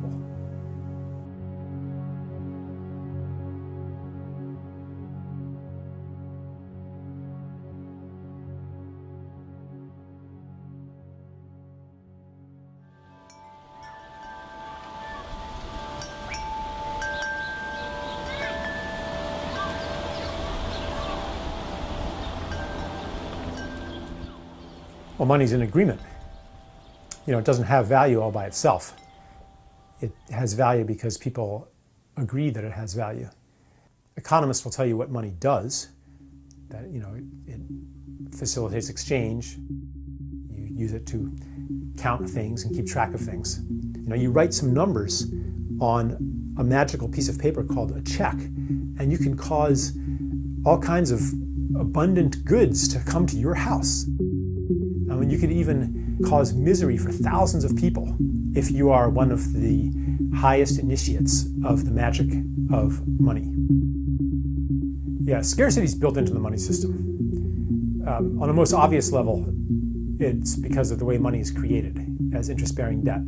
So anytime a bank lends money into existence or the Federal Reserve creates money, the money comes along with a corresponding amount of debt. And the debt, because there's interest on it, is always greater than the amount of money. So it essentially throws people into competition with each other for never enough money. Growth is another thing that's built into our money system. If you're a bank, you're going to lend to the person who's going to create new goods and services so they can profit and they can pay you back. You're not going to lend to somebody who doesn't create goods and services. So money goes toward those who will create even more of it. But basically, economic growth means that you have to find something that was once nature and make it into a good, or was once a gift relationship and make it into a service. You have to find something that people once got for free, or did for themselves or for each other, and then take it away and sell it back to them somehow. By turning things into commodities, we get cut off from nature in the same ways we're cut off from community. We look at nature with eyes of it's just a bunch of stuff. And that leaves us very lonely and leaves us with many basic human needs that go unmet. And if you have money, you might try to fulfill this hunger through purchasing, through buying things, or through accumulating money itself. And of course, now we're nearing the end of growth. The planet can't sustain much more growth. And that's why the crisis that we have today won't go away.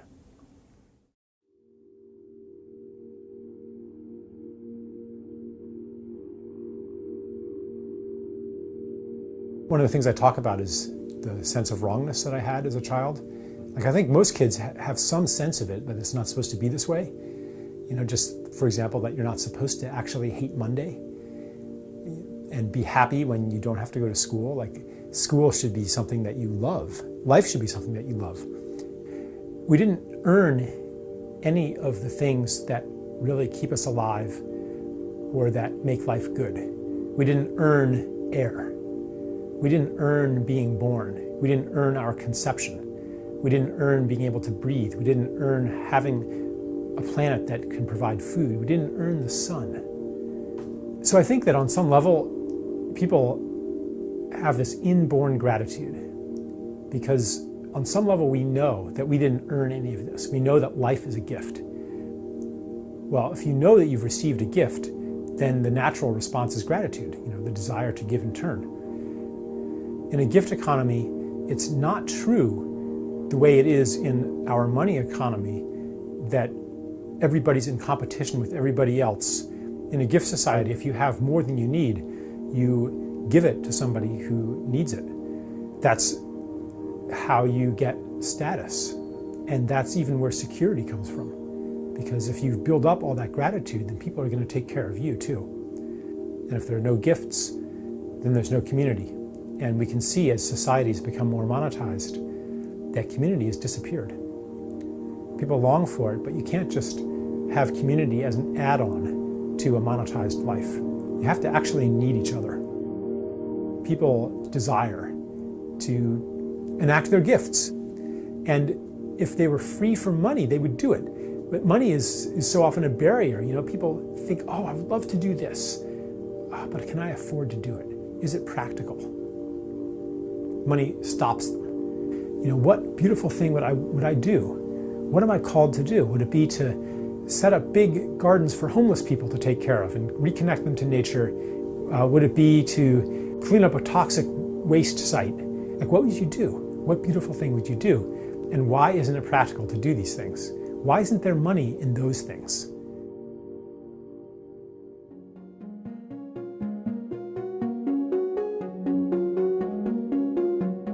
An economy that embodies the principles of the gift is an economy that is simply grounded in the truth. The task before us is to align money with the true expression of our gifts. It requires a very different mechanism for the creation of money and the circulation of money. They include things like negative interest, which reverses the effects of usury.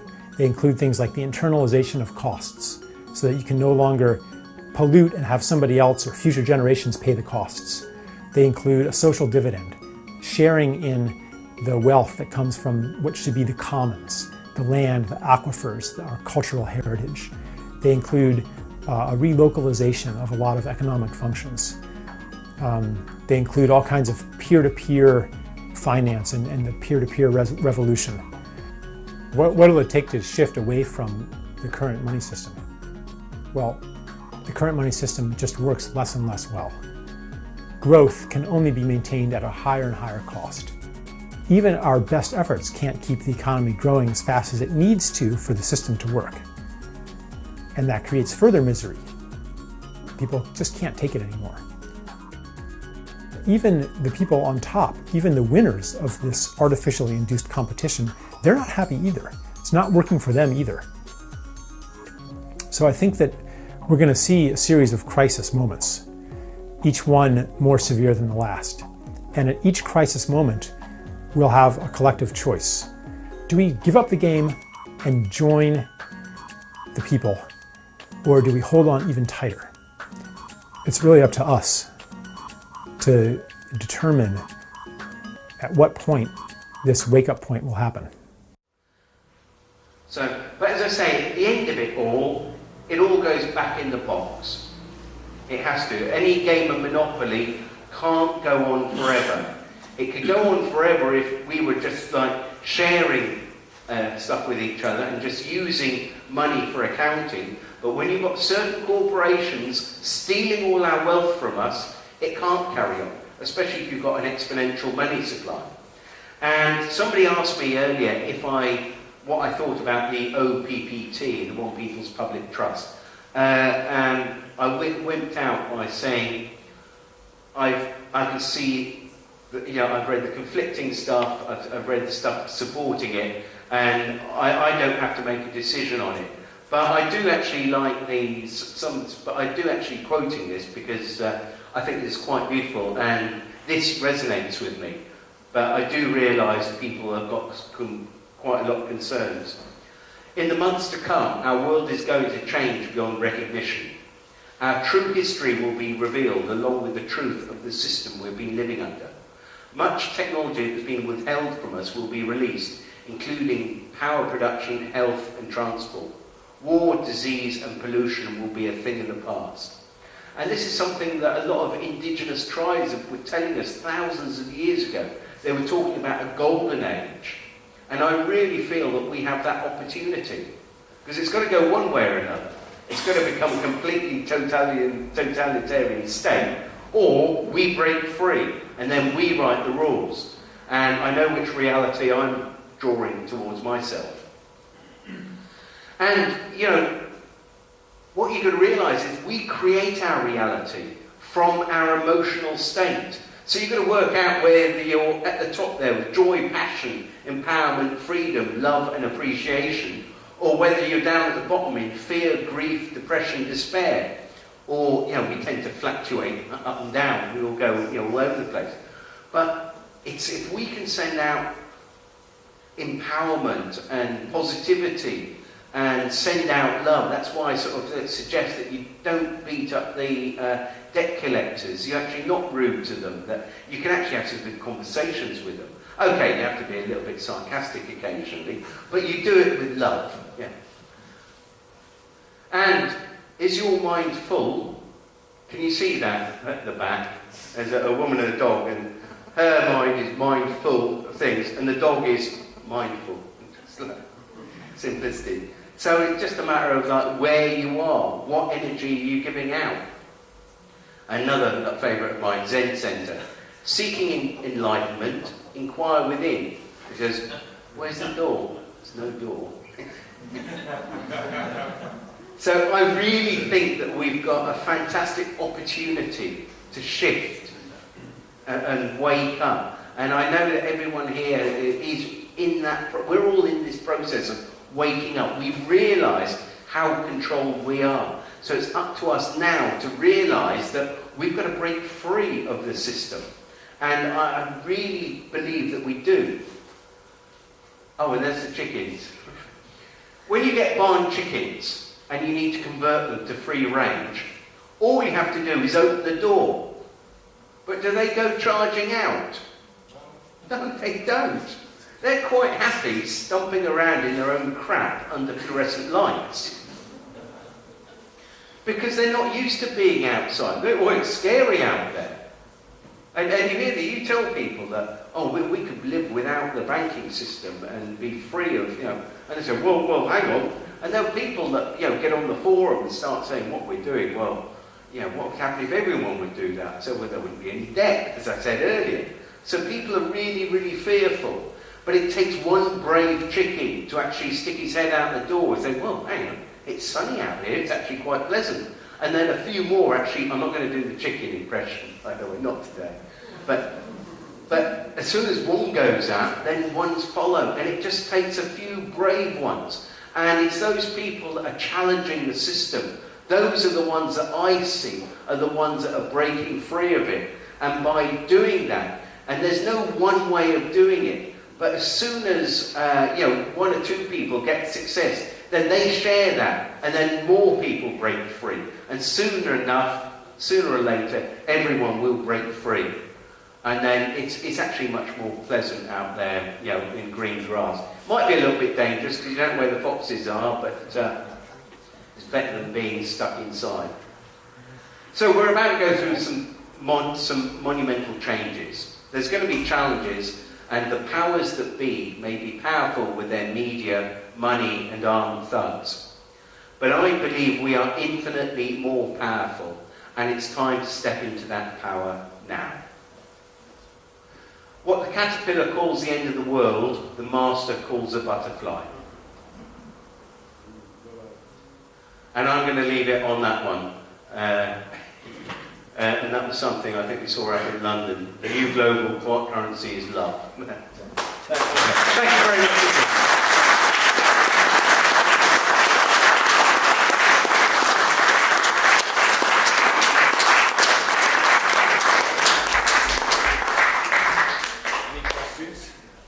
Any questions? Yes, sir.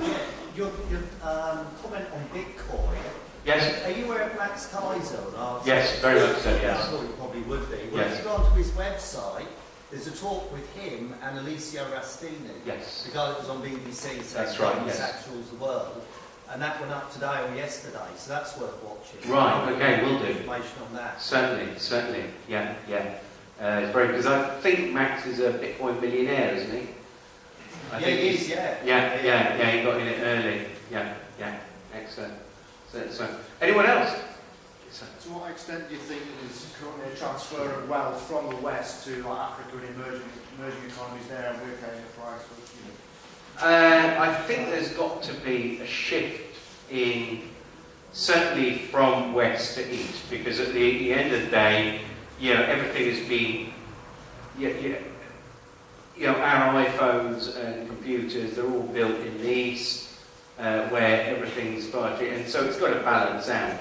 But I honestly think that if we can get rid of the global banking system and be free of that, then it's not like we're all going to be poor and we're going to drop down to China. I think that all the countries in the world, if we get rid of just the budget for the so-called defence, which is attack. We just got rid of that. If we got rid of all these people with jobs in insurance and, the City of London doesn't feed anyone. It doesn't produce anything. And they say, oh, well, the City of London, it's sort of like, it produces lots of money. It produces nothing. I could say it more, but it produces absolutely nothing. F all. And because it's just pushing around these bits of electronic digits everywhere. It's not growing food, it's not doing anything useful. Now, if all those people got out their suits and actually got on the land and started planting food, then, can you imagine what we could do together. And I honestly believe that I have no doubt that we overcome the dark forces on the planet. And the dark forces control us through the banking, the media, and the government, and obviously bombs and bullets. And I honestly do believe we're going to break free of this. I don't know if I'm the only optimist here, but is there anyone else that feels that we do? Yeah, good stuff. Because whatever we put out, I believe that if you get into the quantum physics, or if you speak to anyone that's into quantum physics, there's multi-timelines. So there might be a version of this planet where it ends up as a totalitarian state, even more so than it is at the moment, and there's one that breaks free. I know the planet I'm going to be on, and I'm going to see you all there. So very excited. Yes, sir. I think it was Nick Leeson, the fellow that did the investment there in Frank Broke. He said the Bank of England annual statement wasn't worth the paper it was written on. Yes. And there was another fellow, the New York Bank used to be, New York City bankers, or the New York City administration used to be broke every year, and they were always asking for money anyway. An English lad wrote to them and he said, just write them a cheque. And we've never heard about New York being broke since. Yeah. Since I was told the story, so I think that's what we've done, just write the budget a cheque. Totally. It's because once they took the gold away, what money is, it's very confusing. We're still using the most important piece of legislation ever made was the Bills of Exchange Act, because that's what the world is actually running on. However, we don't have negotiable instruments anymore, because at one time the promise was based on something. Now that that's been stolen from us, but we can use that on our website now and get out debt free. Over the weekend, we've just got our wiki site going up, which is a place where you can actually log in, and it's like a proper wiki site. You can actually put links to things, and so we're putting in legislation, and so it's very much work in process, but we've only just started it. But we're hoping it's going to be a fantastic online resource for people that want to check up and be able to go to one place and reference all these laws. So I'll be sending you... Can I just go back on something you were saying a bit earlier on, John? Yes, sir. Just for a second.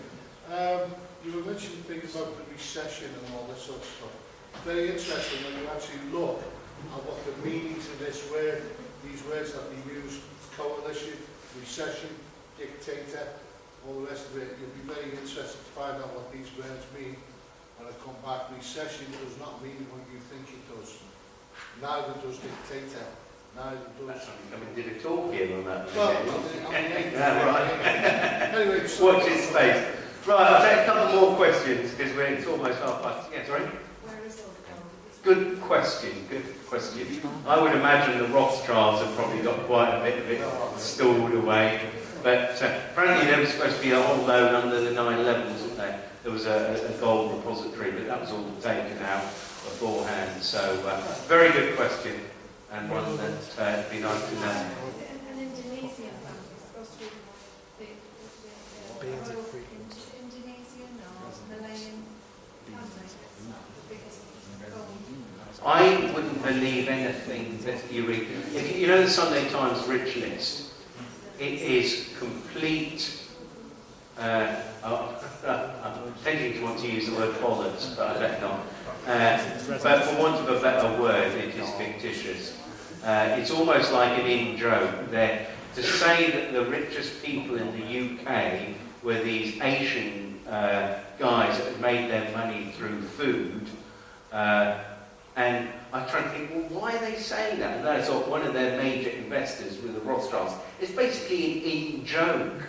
They like to have a laugh. Oh, look, here's a 100-ton rich list. I actually spoke to this young lad who was he was actually on our side. But it just happened that he was in his family, where his father was in the 100-ton rich list. And I said to you, well, look, you're down at this point. He said, yeah, it's complete. And he said that, the Rothschilds are multi-trillionaires. Just look at where they were historically.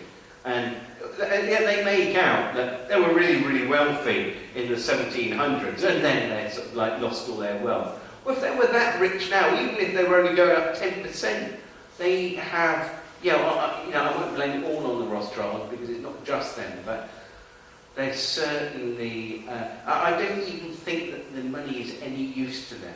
What it is, they want to control us and own us.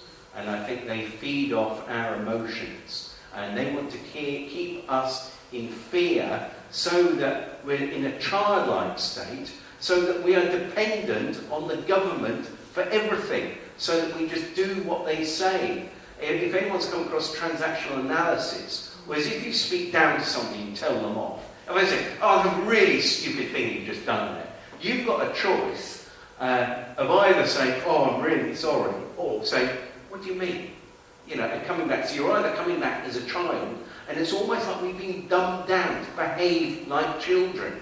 And I think those of us that are here tonight are standing up and waking up and realise that, no, we're not going to be told what to do. But it's like, there's a lady that was telling me about your school where they suddenly decide to impose fines, and everyone was accepting it except you. Because you'll say, no, I don't agree with this. Because you're not just going to say yes, yes, like everyone else did. And as soon as you said no, then it's like the chicken. Once one goes out, then another one might follow you. And somebody said, well, you're right, actually.